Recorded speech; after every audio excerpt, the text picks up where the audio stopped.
Selamat siang semuanya. Saya di sini dengan mata kuliah Manajemen Seni Pertunjukan. Nama saya Geladino Putra Perdana Purba, NIM 220334 2002. Dengan dosen pengampu saya Bapak Dr. Lamhot Basani Siombing MPD. Di sini saya akan menjelaskan bagaimana itu dengan berbisnis event organizer. Secara singkat dari event organizer itu organisasi yang bisa jadi berawal dari kegiatan kepanitiaan yang pada akhirnya menjadi organisasi yang mandiri, yang sengaja didirikan untuk kepentingan publik atau pihak lain ingin menyelenggarakan acara agar dapat berjalan dengan lancar, sehingga mereka tidak perlu repot untuk mengurus acara dan mengorbankan waktu kerja mereka untuk mengurus acara tersebut. Sementara panitia merupakan bagian yang tidak terpisah dari pihak yang akan melakukan kegiatan itu sendiri. Event organizer hanya nama lain dari kepanitiaan.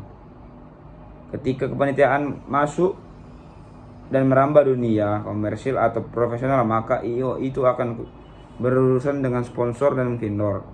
Panitia dan event organizer bukanlah satu hal yang berbeda karena masih sama-sama mengurusi atau membuat acara. Namun ketika diharapkan kepada sistem kerja, panitia memiliki lingkup kerja yang lebih sempit dibandingkan event organizer. Dan event organizer merupakan organisasi yang berorientasi pada keuntungan. Berbeda dengan kepanitiaan yang tidak atau bukan berdasarkan keuntungan. Ide event organizer berawal dari kebiasaan orang menyelenggarakan suatu kegiatan. Dalam prosesnya dikerjakan oleh sekelompok orang yang memiliki suatu visi yang sama-sama untuk mensukseskan kegiatan tersebut. Dari sebuah ide tersebut, orang-orang membentuk kelompok untuk melakukan aktivitas yang telah disepakati. Setiap kelompok membutuhkan pengelolaan dan aturan-aturan yang baik demi keberlangsungan kelompok itu sendiri. Event organizer adalah wujud kelompok yang tidak hanya memiliki struktur yang sistematis, tapi mengharuskan kesungguhan serta pengkompakan kerja. Di Indonesia, pola kerja IO sudah lama ada, dimulai dari pesta-pesta adat di mana panitia pesta tersebut mulai membagi tugas masing-masing untuk mendukung suksesnya suatu acara. IO sendiri pada dasarnya bertugas untuk membantu kliennya agar dapat menyelenggarakan acara yang diinginkan. Bisa jadi hal ini karena keterbatasan sumber daya atau waktu yang dimiliki klien. Namun penggunaan jasa IO yang profesional juga ditujukan agar mampu menghasilkan acara yang berkualitas. Pada awalnya setiap perusahaan atau pihak yang ingin menyelenggarakan acara mengurusi sendiri acara yang akan mereka buat, namun untuk mengefisienkan waktu dan tenaga kerja, mereka mulai menggunakan jasa event organizer profesional untuk membuat atau mensukseskan acara mereka. Pada tahun 1980, di mana kehidupan masyarakat Indonesia mulai semakin pragmatis, tidak mau lagi repot, mau yang serba praktis, dan tidak mau yang mengurusi suatu acara. Misalnya perusahaan yang sebelumnya kita ingin membuat family catering, itu mengurus sendiri acaranya, membentuk tim kepanitiaan lalu memulai menggunakan jasa orang ketiga agar lancar dan lebih efisien.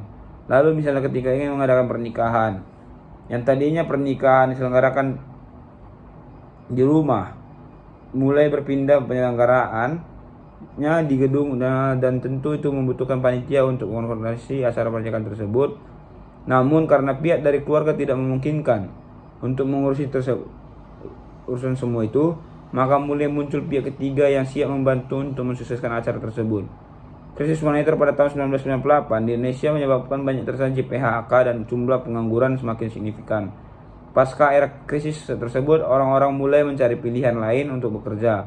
Dari bekerja yang sifatnya hanya mengandalkan fisik ke bentuk dari industri kreatif yang membutuhkan tenaga-tenaga muda yang memiliki ide kreatif dalam menggagas sebuah acara. Di Indonesia terdapat banyak jenis event organizer yang menawarkan berbagai produk, ide, atau gagasan. Hal tersebut menunjukkan bahwa di satu sisi event organizer memiliki prospek bisnis yang cerah, sementara itu di sisi lain orang-orang semakin membutuhkan jasa penyelenggara acara di tengah-tengah kesibukan mereka. Pada tahun 1998 itu kemungkinan menjadi pemicu orang-orang untuk mendirikan event organizer yang mandiri. Lalu ketika saat reformasi di mana kebebasan berekspresi sudah tidak larang lagi, mulai banyak event organizer yang bergerak di bidang hiburan seperti membuat acara musik dan lain-lain seperti Java Musik Indo dan Ismasia Group. Beberapa tahun terakhir, Perkembangan event organizer di Indonesia telah berkembang dengan pesat yang bergerak di bidang musik, pameran, ulang tahun, sampai pernikahan tersedia.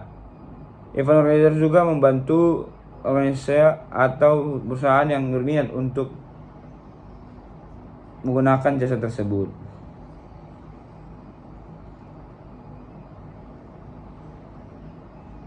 Event organizer itu bisa dibilang penjual konsep, dan pengatur rencana dari cara kerjanya memang berbeda dengan konvensional. Event organizer lebih cenderung untuk membuat metode yang cenderung menjadi suatu pekerjaan. Jadi bisa dibilang kalau ingin membuat pekerjaan event organizer itu menentukan kapan ingin membuat pekerjaan tersebut. Nah, mungkin penjelasan untuk menjadi bisnis event organizer saya hanya masih sampai di sini. Sekian dan terima kasih.